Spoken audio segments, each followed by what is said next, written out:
Jesus follows ಕುಟುಂಬದವರಿಗೆ ಶುಭವಾಗಲಿ. ಫಿಲಿಪ್ಪದವರಿಗೆ ಬರೆದ ಪತ್ರಿಕೆ 2ನೇ ಅಧ್ಯಾಯದಲ್ಲಿ ಭೂಮಿಯ ಕೆಳಗಿರುವವರ ಬಗ್ಗೆ ಮಾತನಾಡ್ತಾರೆ. ಹಾಗಾದರೆ ಭೂಮಿಯ ಕೆಳಗಿರುವವರು ಅಂದರೆ ಯಾರು? ಭೂಮಿಯ ಕೆಳಗಿರುವುದು ಅಂದರೆ ಏನು? ಈ ವಿಷಯದ ಬಗ್ಗೆ ಅನೇಕರು ಕೇಳುವುದರಿಂದ ಈ ಪ್ರಶ್ನೆಗೆ ಈ ವಿಡಿಯೋ ಮೂಲಕ ನಾವು ಉತ್ತರ ತಿಳ್ಕೊಳ್ಳೋಣ. ಫಿಲಿಪ್ಪದವರಿಗೆ ಬರೆದ ಪತ್ರಿಕೆ 2ನೇ ಅಧ್ಯಾಯದ 9 ಮತ್ತು 10ನೇ ವಾಕ್ಯಗಳನ್ನು ನೋಡುವಾಗ, ಆದ ಕಾರಣ ಪರಲೋಕದಲ್ಲಿರುವವರಾಗಲಿ, ಭೂಮಿಯ ಮೇಲಿರುವವರಾಗಲಿ, ಭೂಮಿಯ ಕೆಳಗಿರುವವರಾಗಲಿ ಪ್ರತಿಯೊಬ್ಬನ ಮೊಣಕಾಲು ಯೇಸುವಿನ ನಾಮದಲ್ಲಿ ಬಗ್ಗುವಂತೆ ಎಂಬ ವಾಕ್ಯ ಕಂಡುಬರುತ್ತದೆ. ಈ ವಾಕ್ಯದಲ್ಲಿ ಭೂಮಿಯ ಕೆಳಗಿರುವವರು ಎಂಬ ಪದದ ಹಿಂದಿರುವ ಆಳವಾದ ಆಧ್ಯಾತ್ಮಿಕ ಅರ್ಥದ ಬಗ್ಗೆ ಈ ವಿಡಿಯೋದಲ್ಲಿ ನಾವು ಕಲಿಯೋಣ. ಭೂಮಿಯ ಕೆಳಗಿರುವವುಗಳ ಬಗ್ಗೆ ಬೈಬಲ್ ಏನು ಹೇಳ್ತದೆ? ಯಾರ ಬಗ್ಗೆ ಮಾತನಾಡ್ತದೆ? ಭೂಮಿಯ ಕೆಳಗಿರುವವರು ಯಾರು? ಈ ಎಲ್ಲ ಪ್ರಶ್ನೆಗಳಿಗೆ ಈ ವಾಕ್ಯದ ಮೂಲಕ ನಾವು ಉತ್ತರ ಹುಡುಕೋಣ. ಅಲ್ಲದೆ ಈ ವಾಕ್ಯವನ್ನು ಸರಿಯಾಗಿ ಅರ್ಥ ಮಾಡಿಕೊಂಡರೆ ಒಳ್ಳೆಯ ವಿಷಯಗಳನ್ನು ಕಲಿಯಬಹುದು. ಈ ವಾಕ್ಯವು ನಮಗೆ 3 ಲೋಕಗಳ ಬಗ್ಗೆ ಮಾತನಾಡ್ತದೆ: ಪರಲೋಕದಲ್ಲಿರುವವರು, ಭೂಮಿಯ ಮೇಲಿರುವವರು ಮತ್ತು 3ನೇದು ಭೂಮಿಯ ಕೆಳಗಿರುವವರು. ಹೀಗೆ 3 ಲೋಕವನ್ನು 3 ವರ್ಗಗಳಾಗಿ ವಿಂಗಡಿಸಿ ವಾಕ್ಯವು ತೋರಿಸುತ್ತದೆ. ಹಾಗಾದರೆ ಈ 3 ಕ್ಷೇತ್ರಗಳು ಯಾವುವು ಎಂದು ನೋಡಬೇಕು. ಇದು ಕೇವಲ ಫಿಲಿಪ್ಪ ಪತ್ರಿಕೆಯಲ್ಲಿ ಮಾತ್ರವಲ್ಲದೆ ವಿಮೋಚನಕಾಂಡ 24ರಲ್ಲಿ ಕೂಡ ಮೇಲೆ ಆಕಾಶದಲ್ಲಿರುವುದಾಗಲಿ, ಭೂಮಿಯ ಮೇಲಿರುವುದಾಗಲಿ, ಭೂಮಿಯ ಕೆಳಗಿನ ನೀರಿನಲ್ಲಿರುವುದಾಗಲಿ ಯಾವುದರ ರೂಪವನ್ನು ಮಾಡಬಾರದು ಎಂದು ಹೇಳಲಾಗಿದೆ. ಇಲ್ಲಿಯೂ ಆಕಾಶ, ಭೂಮಿ ಮತ್ತು ಭೂಮಿಯ ಕೆಳಗೆ ಎಂದು ಹೇಳಲಾಗಿದೆ.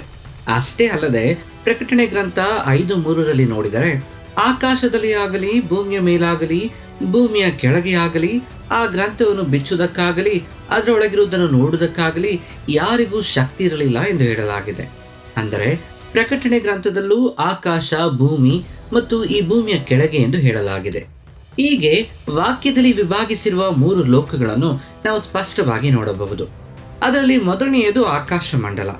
ಆಕಾಶ ಮಂಡಲ ಎಂದರೆ ಕೆಲವು ಕಡೆ ಪರಲೋಕ ಎಂದು ಬರೆಯಲಾಗಿದೆ. ಪರಲೋಕ ಅಥವಾ ಸ್ವರ್ಗಕ್ಕೆ ಮೊದಲ ಸ್ಥಾನ. ಇದನ್ನು ಇಂಗ್ಲಿಷ್ ಬೈಬಲ್ನಲ್ಲಿ ಎವೆನ್ಸ್ ಎಂದು ಸ್ಪಷ್ಟವಾಗಿ ನೀಡಲಾಗಿದೆ. ಇದು ದೇವರ ನಿವಾಸ ಸ್ಥಾನ, ಪವಿತ್ರ ದೇವದೂತರು ವಾಸಿಸುವ ಮತ್ತು ಆರಾಧಿಸುವ ಸ್ಥಳ, ಪರಿಶುದ್ಧತೆ ಹೊಂದಿರುವ, ನೀತಿಯನ್ನು ಕಾಪಾಡಿಕೊಂಡು ಮತ್ತು ವಿಮೋಚನೆ ಹೊಂದಿದ್ದ ವಿಶ್ವಾಸಿಗಳ ಆತ್ಮಗಳು ವಾಸಿಸುವ ಸ್ಥಳವೇ ಪರಲೋಕ. 2ನೆಯದು ಭೂಮಿ. ಪ್ರಸ್ತುತ ಭೂಮಿಯ ಮೇಲೆ ಜೀವಿಸುತ್ತಿರುವವರೆಲ್ಲರನ್ನು ಪ್ರತಿನಿಧಿಸುವ ಲೋಕವಿದು. ಇಲ್ಲಿ ವಿಶ್ವಾಸಿಗಳು ಮತ್ತು ಅವಿಶ್ವಾಸಿಗಳು ಇಬ್ಬರು ಸೇರಿರ್ತಾರೆ. ಅಂದರೆ ಭೂಮಿಯ ಮೇಲೆ ಬದುಕಿರುವ ಪ್ರತಿಯೊಬ್ಬ ಮಾನವನ ಪ್ರತಿನಿಧಿ ಇದು. ಇನ್ನು 3ನೆಯದು ಭೂಮಿಯ ಕೆಳಗಿರುವವರ ಬಗ್ಗೆ. ಸರಳವಾಗಿ ಹೇಳಬೇಕೆಂದರೆ ಭೂಮಿಯ ಕೆಳಗೆ ಯಾರು ಇರುತ್ತಾರೆಂದರೆ ಮೃತರು, ಡೈಯಿಂಗ್ ಸೌಲ್ಸ್ ಇರ್ತಾರೆ. ಭೂಮಿಯ ಕೆಳಗೆ ಮೃತರ ರಾಜ್ಯವಿರುತ್ತದೆ. ಇದನ್ನು ಶಿಯೋಲ್ ಅಥವಾ ಹೆಡೀಸ್ ಎನ್ನಲಾಗ್ತದೆ. ಇಲ್ಲಿ ಬಿದ್ದು ಹೋದ ದೇವದೂತರು ಅಂದರೆ ಫಾಲನ್ ಏಂಜಲ್ಸ್, ದೆವ್ವದ ಆತ್ಮಗಳು ಇರ್ತವೆ. ಇವುಗಳೊಂದಿಗೆ ಮರಣ ಹೊಂದಿದ, ವಿಮೋಚನೆ ಹೊಂದದ, ಪಾಪದಿಂದ ಕೂಡಿದ ಆತ್ಮಗಳು ವಾಸಿಸುವ ಪ್ರದೇಶವಿದು. ವಿಜ್ಞಾನದ ಪ್ರಕಾರ ಭೂಮಿಯ ಕೆಳಗೆ ಏನಿದೆ ಎಂಬುದನ್ನು ಇಂದಿಗೂ ಪ್ರಶ್ನೆಯಾಗಿ ಉಳಿದಿದೆ. ಆದರೆ ಬೈಬಲ್ ಸಿದ್ಧಾಂತದ ಪ್ರಕಾರ ಇದನ್ನು ಕೆಲವು ವರ್ಗಗಳಾಗಿ ನೋಡ್ತೇವೆ. ಈ ಭೂಮಿಯ ಕೆಳಗೆ ಎಂಬ ಬಗ್ಗೆ ನಾವು ಮೂಲಭೂತವಾಗಿರುವ 3 ವಿಷಯಗಳನ್ನು ಕಲಿಯಬೇಕು. ಮೃತರ ರಾಜ್ಯ, ಶಿಯೋಲ್ ಅಥವಾ ಹೆಡೇಸ್. ಮರಣ ಹೊಂದಿದ ಪ್ರತಿಯೊಂದು ಆತ್ಮವು ಹೋಗಬೇಕಾದ ಸ್ಥಳವಿದು. ಇಲ್ಲಿ ನೀತಿವಂತರು ಮತ್ತು ದುಷ್ಟರು ಇಬ್ಬರು ಹೋಗಬೇಕಾಗ್ತದೆ. ಆದರೆ ಅಲ್ಲಿ ದೇವರಿಂದ ಬೇರ್ಪಡಿಸಲ್ಪಡ್ತಾರೆ. ಆದಿಕಾಂಡ 37:35ರಲ್ಲಿ ನಾನು ಶೋಕಿಸುತ್ತಾ ಶಿಯೋಲ್ಗೆ ಇಳಿಯುವೆನು ಎಂದಿದೆ. ಕೀರ್ತನೆ 88:12ರಲ್ಲಿ ಪಾತಾಳದಲ್ಲಿ ನಿನ್ನ ನೀತಿಯು ತಿಳಿಯಬರುವುದೇ ಎಂಬ ವಾಕ್ಯಗಳಿವೆ. ಯೇಸು ಕ್ರಿಸ್ತನು ತನ್ನ ಮರಣ ಮತ್ತು ಪುನರುತ್ಥಾನದ ಮೂಲಕ ಮರಣದ ಮುಳ್ಳನ್ನು ಮುರಿದು ಜಯಗಳಿಸುವವರೆಗೆ ಪ್ರತಿಯೊಬ್ಬರೂ ಈ ರಾಜ್ಯಕ್ಕೆ ಬದ್ಧರಾಗಿದ್ದರು. ಆತನ ರಕ್ತದಲ್ಲಿ ತೊಳೆಯಲ್ಪಟ್ಟವರು ಮಾತ್ರ ಈ ಮೃತರ ರಾಜ್ಯದಿಂದ ತಪ್ಪಿಸಿಕೊಂಡು ಪರದೈಸ್ ಎಂಬ ರಾಜ್ಯಕ್ಕೆ ಹೋಗಲು ಸಾಧ್ಯವಾಗ್ತದೆ. 2ನೆಯದು ಬಿದ್ದು ಹೋದ ದೇವದೂತರು, ಫಾಲನ್ ಏಂಜಲ್ಸ್. ಇಲ್ಲಿ ಬಿದ್ದು ಹೋದ ದೇವದೂತರು ಮತ್ತು ದೆವ್ವದ ಶಕ್ತಿಗಳು ಇರುತ್ತವೆ. ಪತನಗೊಂಡ ದೇವದೂತರನ್ನು ಬಂಧಿಸಿ ಶಿಕ್ಷಿಸಲು ಪ್ರತ್ಯೇಕ ವಿಧಾನಗಳಿವೆ. ಅದನ್ನು ಟಾರ್ಟರಸ್ ಎನ್ನಲಾಗ್ತದೆ. 2ನೇ ಪೇತ್ರ 2:4ರಲ್ಲಿ ಪಾಪ ಮಾಡಿದ ದೇವದೂತರನ್ನು ದೇವರು ಬಿಡದೆ ಅವರನ್ನು ಟಾರ್ಟರಸ್ಗೆ ಹಾಕಿ ಕತ್ತಲೆಯ ಸರಪಳಿಗಳಿಂದ ಬಂಧಿಸಿದನು ಎಂದಿದೆ. ಯೂದ 1:6ರಲ್ಲಿ ತಮ್ಮ ಸ್ಥಾನವನ್ನು ಬಿಟ್ಟ ದೇವದೂತರನ್ನು ಕತ್ತಲೆಯಲ್ಲಿ ನಿತ್ಯ ಬಂಧನದಲ್ಲಿಟ್ಟಿದ್ದಾನೆ ಎಂದು ಹೇಳಲಾಗಿದೆ. ಇನ್ನು ಆಗಾತ್, ದಿ ಅಬೇಸ್ ಎಂಬ ಸ್ಥಳವಿದೆ. ಲೂಕ 8:31ರಲ್ಲಿ ದೆವ್ವವು ತನ್ನನ್ನು ಅಗಾಧದೊಳಗೆ ಕಳುಹಿಸಬೇಡ ಎಂದು ಯೇಸುವನ್ನು ಬೇಡಿಕೊಳ್ಳುತ್ತದೆ. ಮೂರನೆಯದು ವಿಶ್ವಾಸಿಗಳ ಆತ್ಮಗಳು. ಲೂಕ 16:19-31 ಧನವಂತ ಮತ್ತು ಲಾಜರ್ನ ಸಾಮ್ಯದಲ್ಲಿ ನಾವು ಅವಿಶ್ವಾಸಿಗಳು ಮತ್ತು ನೀತಿ ಇಲ್ಲದವನು ಬಂಧಿಸಲ್ಪಡುವ ಲೋಕವನ್ನು ನೋಡ್ತೇವೆ. ಮನುಷ್ಯರನ್ನು ಭೂಮಿಯ ಕೆಳಗೆ ಬಂಧಿಸುವುದು ದೇವರ ಮೂಲ ಉದ್ದೇಶವಲ್ಲ. ಅದು ಕೇವಲ ದುಷ್ಟ ದೇವದೂತರಿಗಾಗಿ ಮತ್ತು ದೆವ್ವದ ಶಕ್ತಿಗಳಿಗಾಗಿ ಸಿದ್ಧಪಡಿಸಿದ ಶಿಕ್ಷೆಯ ಕೇಂದ್ರ.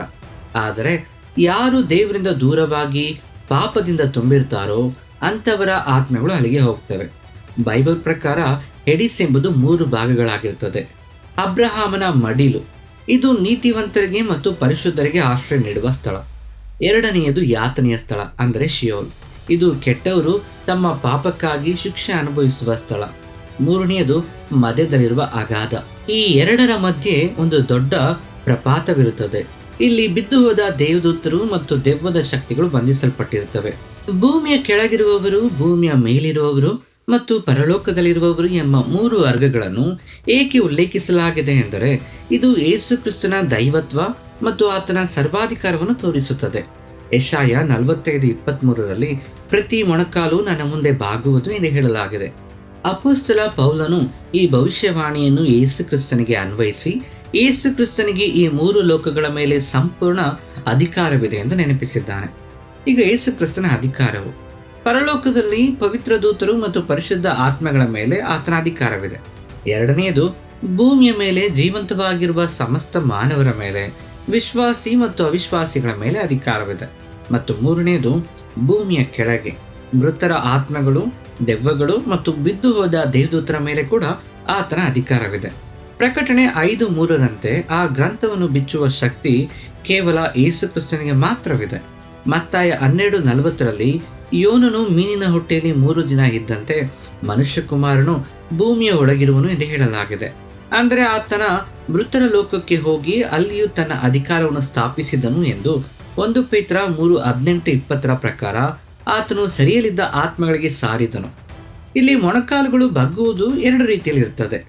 ಪ್ರೀತಿಯಿಂದ, ಈ ವಿಶ್ವಾಸಿಗಳು ಪ್ರೀತಿ ಮತ್ತು ವಿಧೇಯತೆಯಿಂದ ಸ್ವಯಂ ಪ್ರೇರಿತರಾಗಿ ಮೊಣಕಾಲುಗಳು ಬಗ್ಗಿಸೋದು. ಮತ್ತು ಎರಡನೆಯದು ಭಯದಿಂದ, ಅವಿಶ್ವಾಸಿಗಳು ಮತ್ತು ದೆವ್ವಗಳು ಬೇರೆ ದಾರಿ ಇಲ್ಲದೆ ಭಯದಿಂದ ಬಲವಂತವಾಗಿ ಶರಣಾಗುವುದು. ಯೋಹಾನ 5:28-29 ಪ್ರಕಾರ ಸಮಾಧಿಯಲ್ಲಿರುವವರೆಲ್ಲರೂ ಆತನ ಧ್ವನಿಯನ್ನು ಕೇಳುವರು. ಒಳ್ಳೆಯವರು ಜೀವದ ಪುನರುತ್ಥಾನಕ್ಕೂ ಕೆಟ್ಟವರು ತೀರ್ಪಿನ ಪುನರುತ್ಥಾನಕ್ಕೂ ಹೊರಬರುವರು. ಫಿಲಿಪ್ಪ 2:10-11ರಂತೆ ಪ್ರತಿಯೊಬ್ಬನು ಯೇಸು ಕ್ರಿಸ್ತನೇ ಕರ್ತನು ಎಂದು ಒಪ್ಪಿಕೊಳ್ಳುವ ದಿನ ಬರಲಿದೆ. ಈ ವಾಕ್ಯವು ನಮಗೆ ದೇವರ ಸಂಪೂರ್ಣ ಅಧಿಕಾರ, ಆತನ ಶಕ್ತಿ ಮತ್ತು ಆತನ ಮುಂದೆ ಎಲ್ಲರೂ ಶರಣಾಗಬೇಕಾದ ಸ್ಥಿತಿಯನ್ನು ವಿವರಿಸುತ್ತದೆ. ಈ 3 ಲೋಕಗಳ ಉಲ್ಲೇಖವು ಯೇಸು ಕ್ರಿಸ್ತನ ಸರ್ವವ್ಯಾಪಿ ಅಧಿಕಾರವನ್ನು ಸಾರುತ್ತದೆ. ಈ ವಿಷಯವು ನಿಮಗೆ ಸ್ಪಷ್ಟವಾಗಿ ಅರ್ಥವಾಗಿದೆ ಎಂದು ಭಾವಿಸ್ತೇನೆ. ಈ ಸಂದೇಶದ ಮುಖಾಂತರ ದೇವರು ನಮ್ಮೆಲ್ಲರನ್ನು ಆಶೀರ್ವದಿಸಲಿ. ಮತ್ತೊಂದು ವಿಡಿಯೋದ ಮುಖಾಂತರ ಸಂಧಿಸ್ತೇನೆ. ಅಲ್ಲಿಯವರೆಗೂ ದೇವರ ಕೃಪೆ ನಮ್ಮೆಲ್ಲರೊಂದಿಗೆ ಇರಲಿ. ಆಮೇನ್.